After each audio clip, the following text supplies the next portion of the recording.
Good morning, everyone. My name's Chris Gough, Chief Strategy Officer of the Livingstone Group. It's great to have the opportunity to come and talk to you this morning and take you through our conversation around governing rapid IT transformation and increasing consumption. So I'll kick off. So the purpose of this call, this discussion really is around how governance has or needs to evolve around the increasing pace of cloud transformation. And what we're going to explore is, I guess, the starting point for many organisations in terms of the technologies that they are transforming into cloud, and the challenges that sit around governance and what some of the impacts of those challenges are. The interesting thing from our perspective is that these challenges are driving customers to look at how organisations such as ourselves can really help them evolve their governance models, helping them be far more proactive in their ability to manage the challenges of cloud, which are things like cost control and accountability. So let's get straight into it. So I thought I'd start with a slide that really talks about the state of the nation around the mega vendors. I've not included Amazon on this slide, but this snapshot was taken at the end of last year in terms of performance of the market's view of the vendors, the mega vendors. So you can see Microsoft, Oracle, IBM, SAP, Salesforce, ServiceNow here. The first column shows the previous quarter, effectively what was Q4, and what you can see are the two numbers, which is the revenue for that quarter, and importantly, the growth, the year-on-year growth that those results have yielded. And it paints an interesting picture. It paints an interesting picture, obviously, of the vendors that have successfully evolved their market offerings to be able to meet the cloud challenges. And of course, in this COVID-affected last 12 months, we all know that the uptake of cloud services has seen a rapid increase. What's also interesting, of course, are those vendors that have not evolved quite in the way that the market anticipated, and the net impact for that is their share prices. So if we look at cloud growth for Microsoft, Azure was 47% from the previous quarter, and it was effectively sits at around 30 to 40% year-on-year cloud growth. Office was 20% year-on-year. So while still most organisations had transitioned to Office 365, there was a positive hit from COVID. Oracle was moving saw a lot of movement in terms of a lot of its applications into cloud. So things like Fusion saw a 33% increase, NetSuite 23%. But interestingly for Oracle, their IaaS PaaS offering is less strong, and they only have about a 1.9% market share. IBM saw a massive uptake with Red Hat and SAP. Not much change, and cloud only really constitutes about 10% of its growth. But two vendors that were born in the cloud, both Salesforce and ServiceNow, saw their growth unimpacted. And the interesting thing here is that the impact that it's had on both their traditional business and ultimately the market view of their valuation. So the traditional products have reduced for Microsoft. In terms of OEM Windows, their server uptake has increased by 12%. That demonstrates a lot of, deployments that are in transition, dual running between on-premise and cloud. Oracle bizarrely saw an increase in their Exadata platform, which is their hardware platform, again as a reaction to cloud. But IBM saw a 15% decrease in system software. SAP saw a 2% decrease. Those arrows show their market performance. Microsoft, Salesforce, ServiceNow both continue to drive their sales number, and so therefore the market reacted, showing that their sales numbers had their share value had increased. Oracle, IBM, and SAP failed to demonstrate the growth that they expected. Certainly, with a lot of organisations having adopted faster through COVID, and their share prices have come down. And what it tells us is that the actual buying activity of customers is for vendors such as Microsoft, is they are what we call vendors in the ascendancy, vendors that are part of strategic forward planning. Oracle, IBM, SAP potentially less so, and the consequence of that is that their behaviours in terms of how they manage customers and commercially manage customers reflects their falling share price.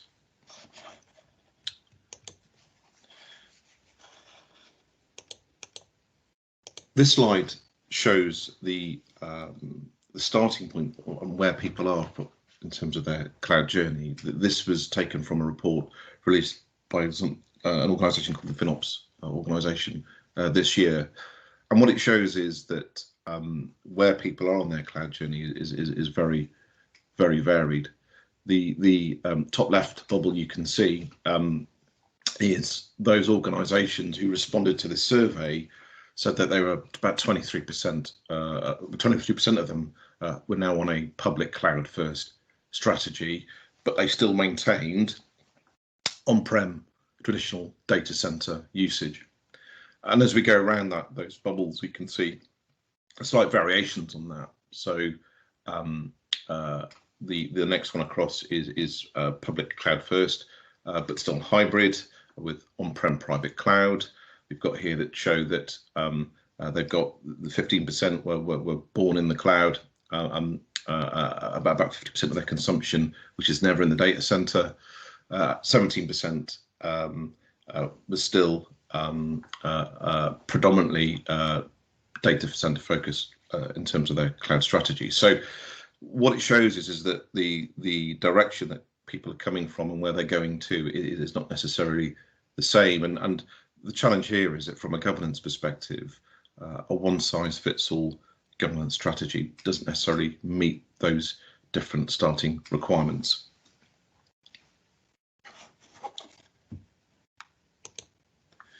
So this creates a number of governance challenges, obviously for leaders who are trying to put governance, put cost controls and consumption controls around these different estates. Now, typically, most organisations will acquire technology, and even cloud agreements tend still to be multi-year contracts. And so the CXO is sat in the middle, knowing that they have to try and manage the procurement of technology over this multi-year cycle. And what you have, of course, is the mega vendors sat around that 3-year cycle, all of them with their own contract renewal points, which create their own headaches in terms of both understanding what the forward requirements are, getting to the bottom of what the current consumption is, and being able to put together an optimized commercial bill of materials and therefore negotiate an optimum contract. It's quite challenging. On top of that, of course, you've got the life cycle challenges of both being able to manage compliance, because obviously those vendors that are still using the data center are migrating into IaaS type environments. There's still a compliance issue. SaaS on its own has its own compliance issues, a lot of that around how people access and where they access SaaS technology from. And of course, the growing major risk around over or under consumption of pre-committed cloud spend. And importantly, the commercial impact breaks down into 3 areas. So from an OPEX perspective, about 80% of spend now tends to be concentrated in the top 5 to 10 tier one vendors. And clearly one of the biggest problems here is getting to understand what commit you can put into negotiating those optimum contracts. As a consequence, unbudgeted overage is becoming a massive problem. So leaders are trying to establish what they think their forward committed instances are going to be in areas such as IaaS, and they're obviously engaging their organisation to consume that, but keeping control is a problem, and unbudgeted overage is a massive problem.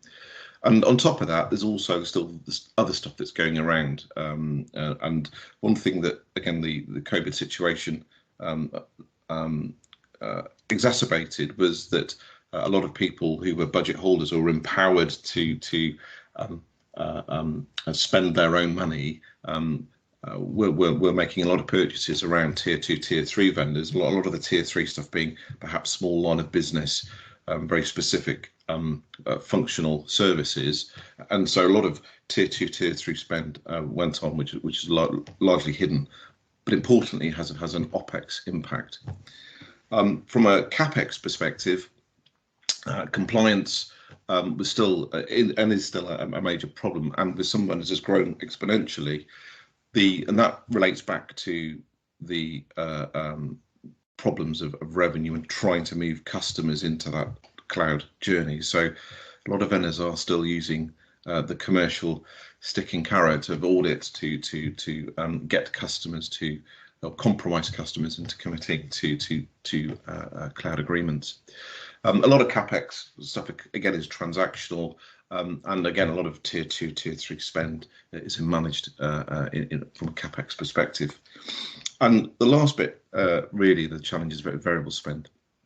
So, and this is where the kind of day-to-day fluctuation of cloud demand really starts becoming a major problem, where customers on pay-as-you-go models have a limited ability to forecast what that monthly spend is, and there's also a limited accountability that exists in the organisation, and a limited ability also to properly cross-charge those costs out.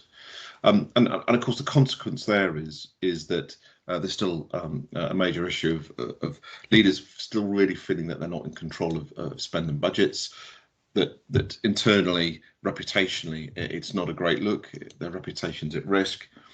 One area that we're finding is that customers are then focused on, well, where do I need to focus to fix this? What stuff actually is in a good place versus the stuff that isn't in a good place? Where do I need to spend my time and direct my busy people to focus for the greatest return?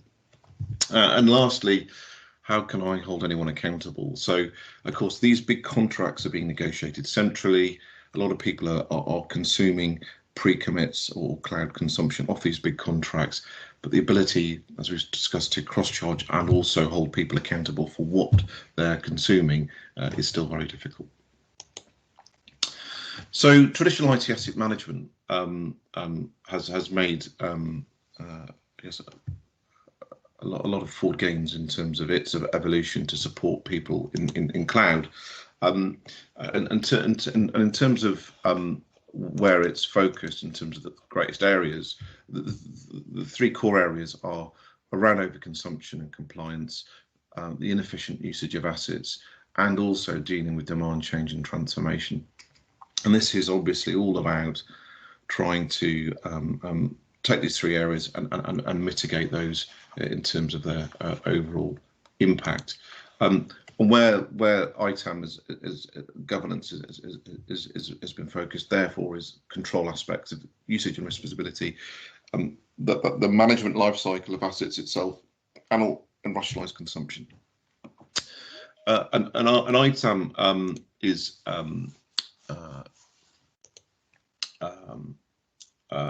also about helping customers identify what that future roadmap is in terms of governance maturity. And so as customers put the core capabilities of trustworthy data, lifecycle and optimization into their estates, so they start seeing themselves moving along that maturity curve, and as they build trustworthy data, so they've got more ability to make more informed decisions. The life cycle is all about that process life cycle, integrating things like ITSM workflow and using data to support workflow decisions. And lastly, optimization. So not only being able to optimize a contract up front, but when in negotiation with a vendor through that optimization of bill of materials, but also maintaining an optimized and rationalized operational and technical state throughout the deployment of the technology. So going back to the FinOps report, what was really interesting about FinOps is that the report is now started to look at, I guess, areas at what would traditionally perhaps be outside of ITAM's reach in terms of impact, and this makes quite interesting reading. So the challenges of cloud and where the risks of cloud start manifesting themselves is moving more into the organisation. So if you look at this slide, 39% of respondents to this survey. So one of the biggest challenges actually isn't the process, the governance. It's actually just getting their people to take the right action at the right time. A lot of spend control is in the organisation's ability to proactively deliver housekeeping around all these cloud environments that are in deployment, and clearly engineers are a big part of that housekeeping process, and 39% said that that's one of their biggest challenges for actually keeping on top of cost. The next largest was dealing with shared costs. And we know kind of, historically from an IT perspective that IT is always, for a lot of organisations, been this, this big amorphous blob of spend that has been very difficult to pull out very specific lines of investment versus business or organisational return. And consequently, CXOs have always struggled with being able to justify investment versus return in businesses and organisations. And of course, cloud spend is no different. The problem here, of course, and the acuteness of this is more marked because of a lot of this is more OPEX driven outcomes. So these are OPEX shared costs. So somebody somewhere is potentially having major impact in terms of the ability of their organisation to manage those costs and for leadership and IT to be able to cross-charge them effectively. Accurate forecasting was another major challenge. So this is everything around how does the organisation start building early enough that profile of forward demand, and that's a mixture of clearly predictive analytics around what might we consume based on projects and programs that are ongoing in the organisation, but how then in terms of normal operational life cycle do we bring in added forecasts and requests and requirements so that when that bill is received, the delta between that and what's expected and what's happened is as small as possible. And this is one of those areas where again, customers are feeling a lot of pain. And lastly, as far as this conversation anyway, the one I want to focus on is also reducing waste or unused resources.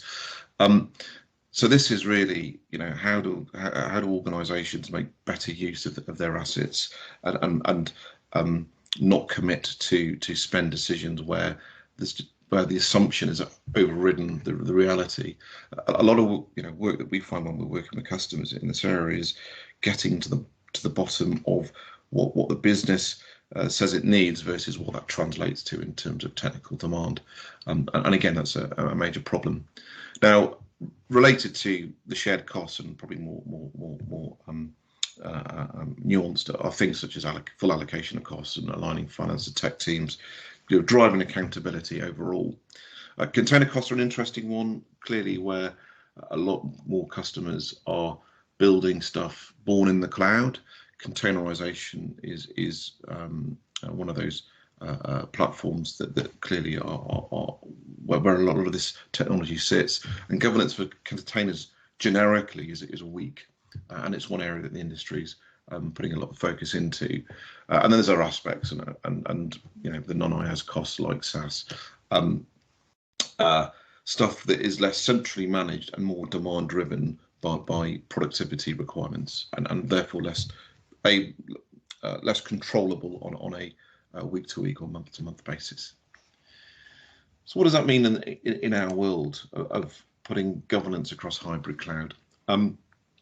The aspects of what ITAM is traditionally focused on, of course, is the three areas of trustworthy data lifecycle process and an optimization. And you know, ITAM has moved a long way from where it was even 5 or 10 years ago in those capabilities within a core IT or software asset management team to now be able to pull out consumption data of cloud, but also be able to operationally optimize costs around cloud for, you know, in areas such as bring your own licensing, where people who are migrating from on-prem to IaaS type infrastructures make best use of existing investments in licensing and that kind of thing.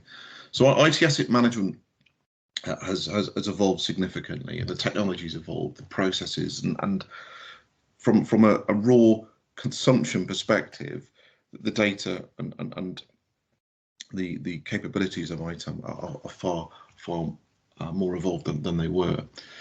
The other area of the market that has kind of evolved is something which is probably best described in something called FinOps. And I don't know if you're familiar with FinOps, but FinOps is about the financial accountability of cloud, and that's one area that IT asset management has only dealt with, really, I guess, in terms of big ticket items, and less so on the day-to-day integrated accounting piece of cloud consumption. And so there's the concept of the cloud business office. We've got a number of customers who've implemented cloud business offices, and the FinOps really focuses on the need for much closer collaboration between technical operational teams and the business organization.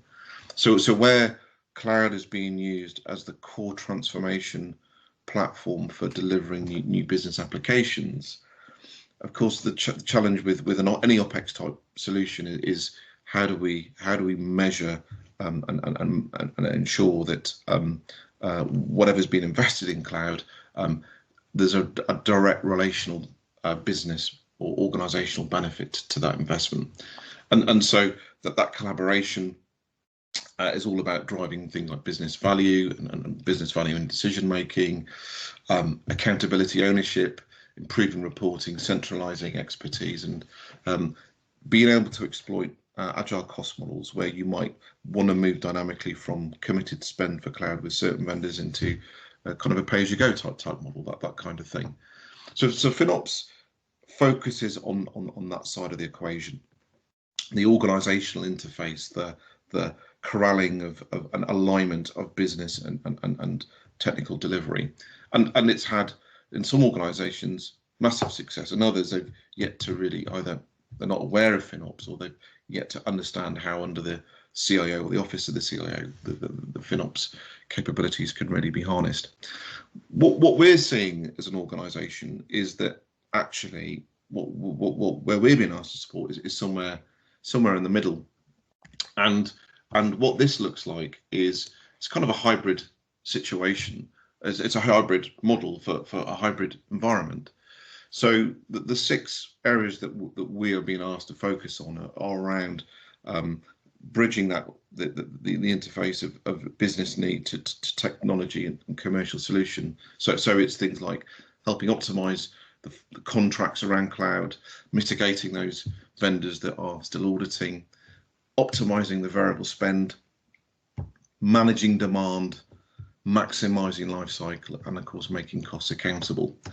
So between FinOps and between ITAM, these are the 6 areas that are those that really, I think, are the business focus areas that we are finding that hybrid and more complete governance model is now addressing.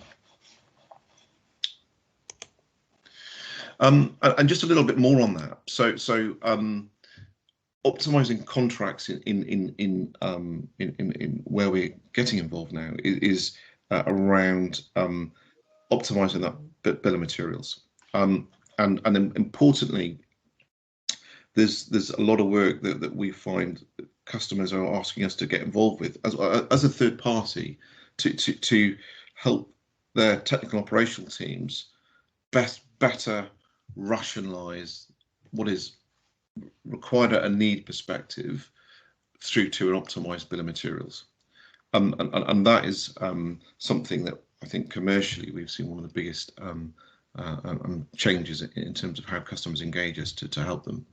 That optimized bill of materials means that when negotiating a contract, your shopping list is more exact, the contract vehicle options can be more exact, and you can negotiate far better business-orientated terms and commercials because you have a far better idea of what you need to consume and how you need to consume it.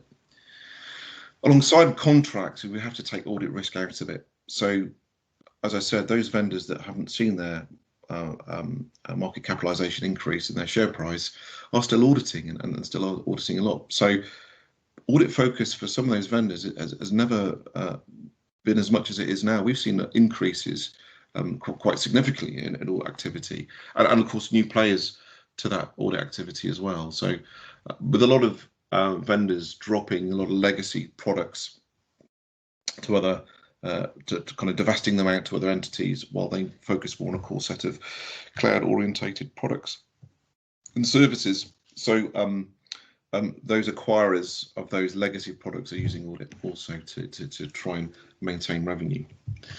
Accountable costs, and this is one area where ITAM is having to bridge further into more accounting, business orientated outputs, being able to not just understand what's being consumed or what might be consumed, but importantly drive much better intelligence around each item that's being billed and where that cost should land. And so a lot of work that customers are doing is trying to use the trustworthy data of ITAM and process to drive far better accountability. And the proactive nature, which is then optimized variable spend. So being able to have the right information at the right time to make those engineering decisions to minimize cost. And that's across IaaS, PaaS and SaaS.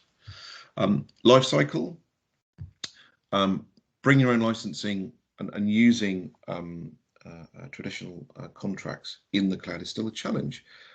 We've got some customers where they kind of operate three discrete environments. So they operate what we call persistent environments. These environments are effectively mirroring what on-premise technology deployment would have looked like. They kind of operate on longer time spans than 90 days, and so things like existing licensing works very well in those environments. But where you've got non-persistent environments where technology is continually being refreshed, or highly elastic environments, so using licensing becomes a very different challenge, and in some cases it is not viable just because of the metrics and the way it works. So a lot of work is now being by customers is trying to sweat those legacy assets. For some it's been too hard and they've moved more down the marketplace procurement, but for many maximising those life cycle of assets is still a priority. And lastly is the managed demand. Being able to pull together a single view of forward demand. And that ranges obviously from the long term, which is oriented around, as I've discussed, around contracts and bill of materials, but tactical requests, project requests, new business requirements, new products, new technologies, better technology, better process to pull together, managing and optimizing forward demand. So what's happening? So what is happening is that there is an evolution of stakeholder intelligence that's being developed at all areas. So from a leadership perspective, from a senior management perspective, from a budget procurement IT perspective, and also the coalface people who are dealing with day-to-day technical operations. There's a lot of development that's happening, and there's a lot of development that's happening to bridge that FinOps ITAM gap. Some tools still stay very much in the ITAM space. So some tools fit very specifically in cloud only, in the cloud only space. The problem though for a lot of leaders is that this governance needs to cross both, and it's that area where technology is not done particularly well at helping customers solve the problem. And it's an area certainly where for us it's seeing one of our largest focus of development in terms of our own technology to support customers. And lastly, I just want to kind of leave you with 6 key things that we think are important for planning for success. And this is planning for governance success. So what's the biggest changes, as I've said, is the alignment of ITAM governance more to business operations. And so planning governance now has to have a more structured business plan. So, just managing risk and overconsumption necessarily isn't good enough from purely from a trustworthy data perspective. The plan itself has to be demonstrate that outcomes can be implemented and achieved, and that means that it has to be far more integrated. To be far more integrated, it has to have a far more structured business approach. Understanding the role of tools and the technology, they still aren't a silver bullet. They are there to inform, not necessarily to lead. A lot of the work that happens still relies on integrated resources, working very closely with the consumer and with technology, and where technology can help is bridging that trustworthy data and workflow gap. Tools aren't necessarily good at answering the so what question, and so the use of technology has to be driven towards enabling resources to answer the so what question. And again, that's one area where that kind of business cloud operational resources is asking for more from that technology and that trustworthy data. Driving accountability. There has to be a plan for accountability. Just expecting it clearly is not good enough. It has to align to strategic corporate outcomes. It has to be able to, in the right way, be able to reflect back financial performance, and it must be underpinned by enforceable policy. Accountability is only as strong as your ability to enforce it, and as this business to technical connection becomes stronger, so it has to be accountability has to be more pervasive in its approach and how it's implemented. You have to be able to demonstrate short and long-term savings. That's about advocacy, sponsorship, return. So your governance plan has to deliver both ends of that. The great thing about optimizing contracts is it's jammed today, done in the right way, and that can make an immediate bottom line impact. The other aspects of managing demand and variable spend, those outcomes are over a much longer period. And importantly, empowering stakeholders. One thing about cloud and marketplaces, it's actually empowered more people to spend money. So we also have to empower more people to be responsible, and having RACI across more defined governance models. And I've already mentioned the collaboration and workflow, but also feeding back in market successes, where and how can we better market those internally? Where we've seen a commercial benefit, an outcome from governance, let's sell it back in, make sure that people are aware that it has a major financial impact and makes people look good. And lastly, building capability, and this is about the target operating model. And no two target operating models are necessarily the same. Organisations work very differently.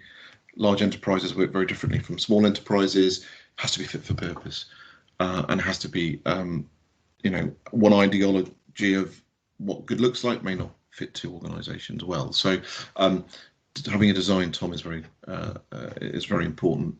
And understanding who you've got in your team, and how you need to develop those resources and how you need to upskill those resources. And of course, use external support, use people who can help you on that journey and move your own maturity in that area much further to the right and further upwards.